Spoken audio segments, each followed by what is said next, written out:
Cormac McCarthy still has 2 unpublished novels, and this is huge news because in 2006, in an interview with the Rolling Stone, he said he was currently working on 5 novels, and we have gotten 3 since then: The Road, The Passenger, and Stella Maris. But McCarthy was known for working on multiple works at once, and all throughout his career, he was working on at least 3 at a time. At one point, he was working on Suttree, Blood Meridian, Whales and Men, and All the Pretty Horses. And man, talk about a hot streak as a writer. That entire decade, McCarthy was releasing hit after hit. And obviously, the question we are all asking here is, are we going to see any of these unpublished works? And my intuition and my mind is saying, yes, we are going to see at least one, because McCarthy wants to set up his son for the rest of his life. And we've seen this over the last 15 years or so. McCarthy sold his archive for millions of dollars, which seems a little bit odd for a reclusive writer.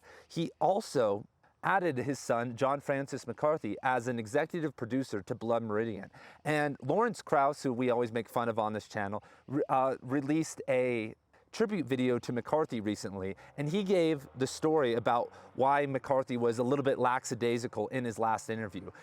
Krauss flew into Santa Fe to do this Origins podcast interview, and they were going to do it at around 11 a.m. But they started talking for a while, and McCarthy said, hey, let's go to lunch. And Krauss said that he realized McCarthy's motives for going to lunch was to have him connect with his son, John Francis McCarthy, because they had known each other about a decade earlier when he was much younger. So they go out to lunch for a couple hours and have margaritas, tacos, and talk for hours. And at this point, McCarthy is 89 years old.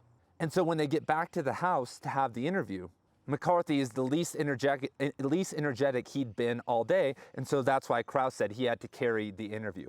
It was interesting to note that McCarthy, until the end of his life, was trying to help his son in as many ways as possible, and that's awesome as a father to be able to do that.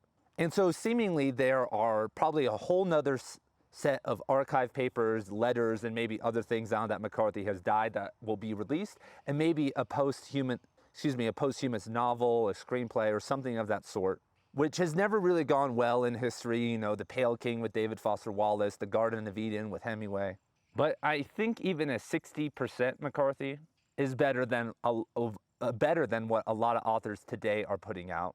And also another thing that could be assembled is McCarthy's nonfiction works, because just was reading about The Road while researching this video and McCarthy's son.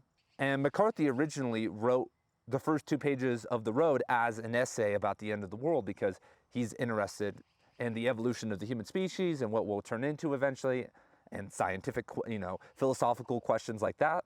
So how many more of these 2-page or unfinished essays are there? Because all we ever got was the Kukule problem by McCarthy and his response. So if you guys enjoyed the video, let me know what you guys think about McCarthy publishing posthumously, and if you think it will happen.